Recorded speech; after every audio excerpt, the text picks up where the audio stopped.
For the fittest on Earth, it's a chance to reassert their dominance. For the rising stars, it's a chance to prove they belong. And for the fans, it's a chance to see the greatest collection of athletes in the sport of fitness. The past, the present, and the future collide in Columbus. It's the 2019 Rogue Invitational.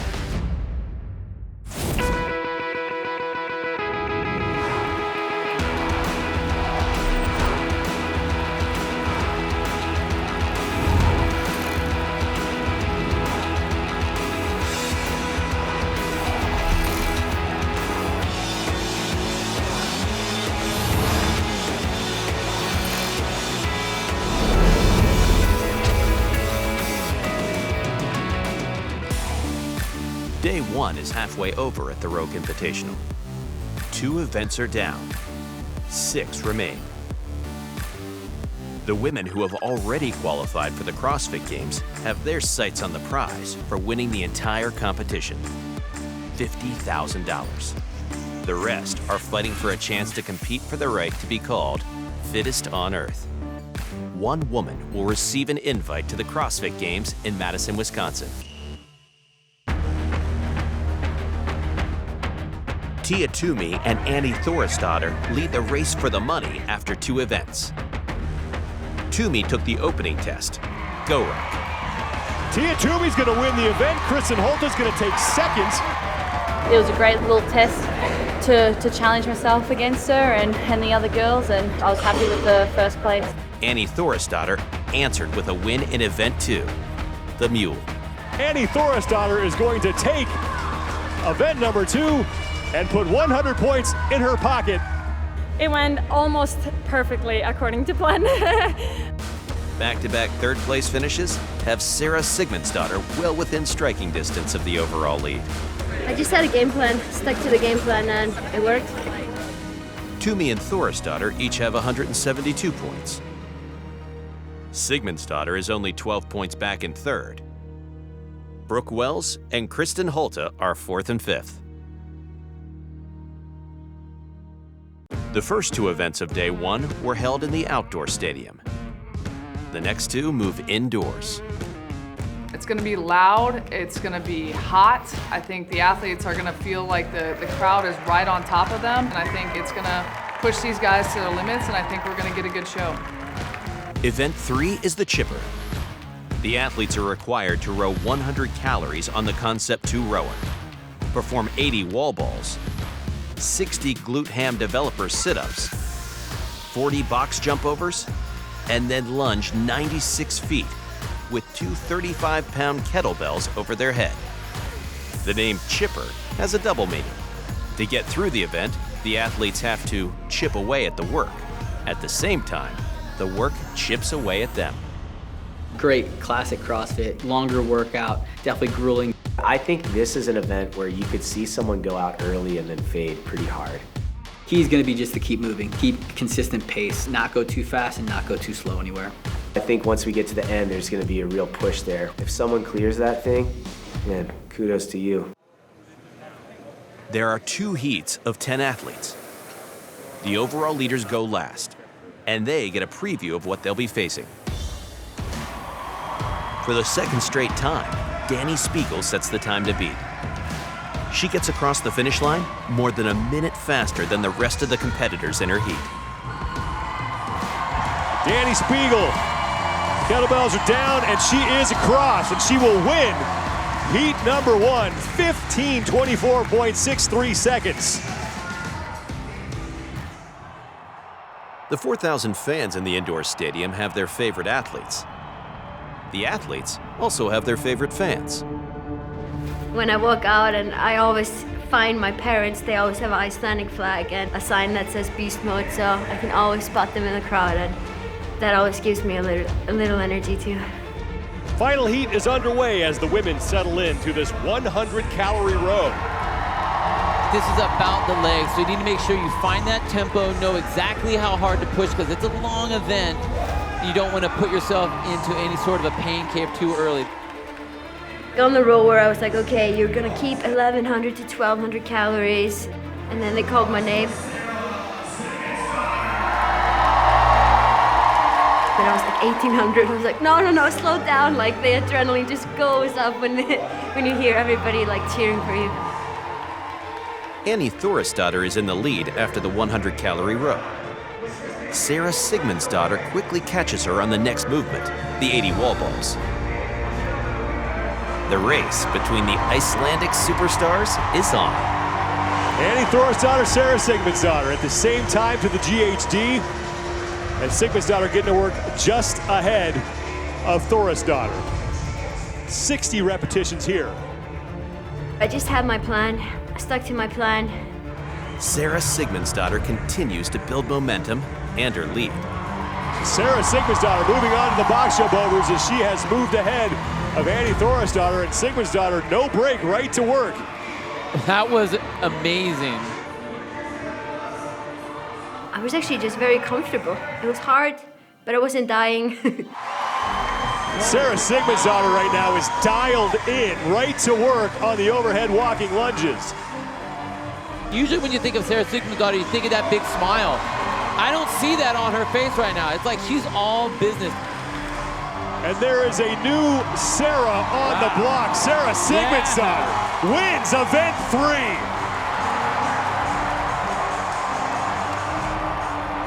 It's like, yeah, I finished this workout, so happy. And then the judge comes over, you have to step over this line to make your time count. Oh, oops. So, never make the same mistake twice. Sigmundsdottir gets the event win. But Tia Toomey does enough to keep her from taking the top spot on the overall leaderboard. Toomey is done and she is in, and she will take second in the event. And she will earn 90 points in the process. Annie Thorisdottir takes third. Katrin Davidsdottir comes in sixth.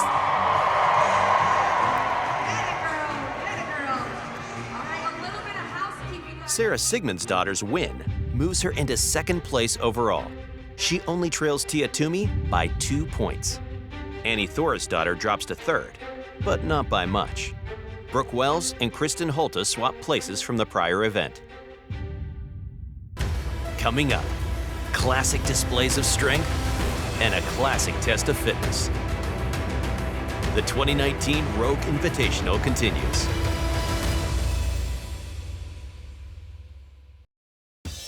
The 2019 Rogue Invitational on CBS Sports Network is sponsored by Rogue.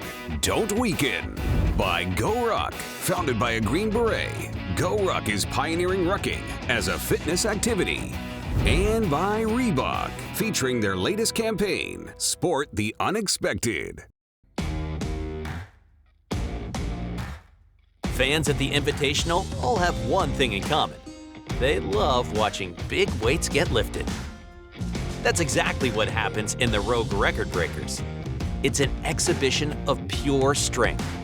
If you break a record, you cash a check. Bringing in those athletes here to show other parts of the strength game, that's important for us to show everyone here that it's not just about the event that's going on, but there are other sports here that we can highlight. Kristen Rhodes and Martins Lisis do both. Rhodes sets a world record by lifting a 175-pound monster dumbbell. Kristen Rhodes! That's a $5,000 lift, Bill. Lisis lifts 565 pounds in the Milo Steinborn rockover squat. I mean, come on! Both earn $5,000 in the process. The monster dumbbell and rockover squat are traditional strongman tests. In keeping with that spirit, Event 4 at the Invitational has a tradition all its own.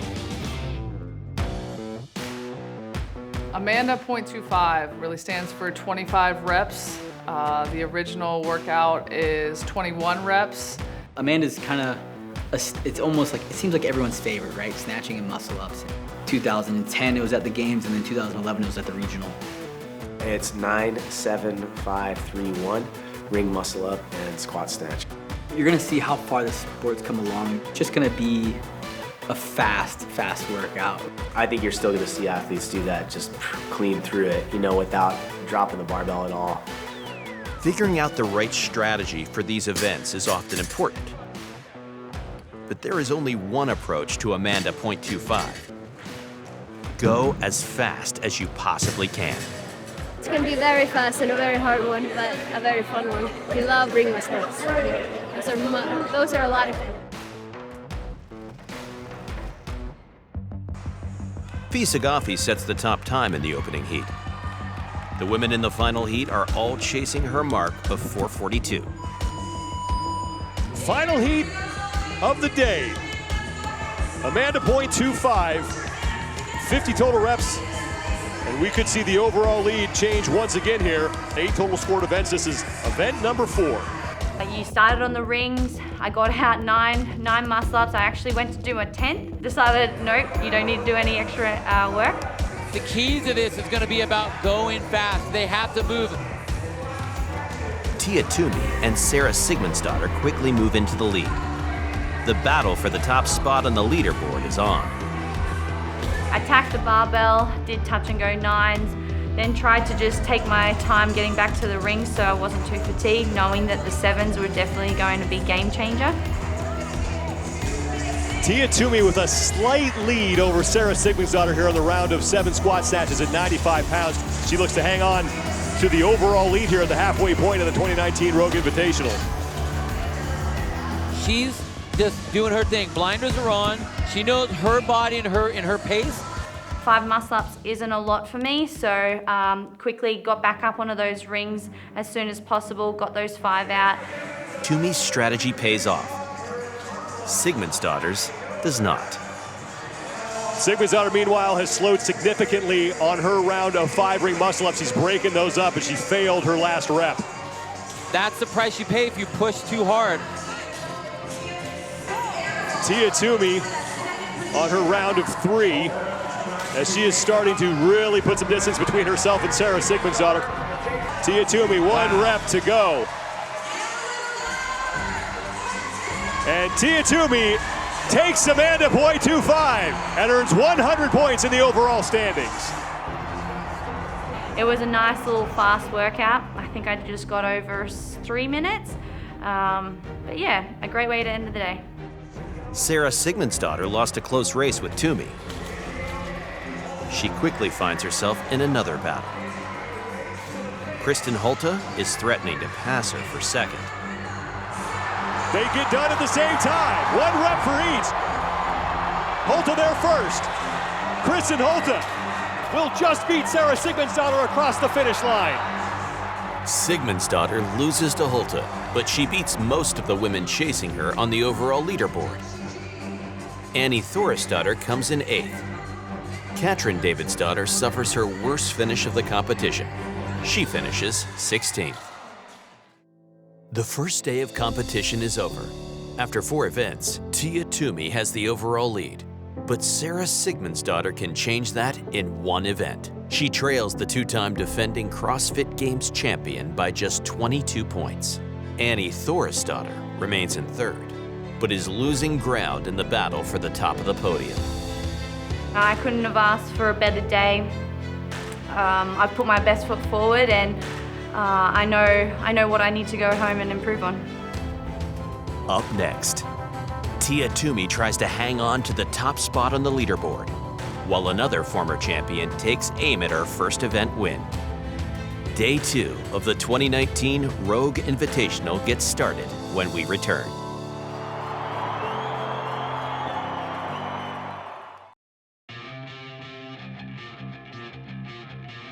It's the second and final day at the 2019 Rogue Invitational.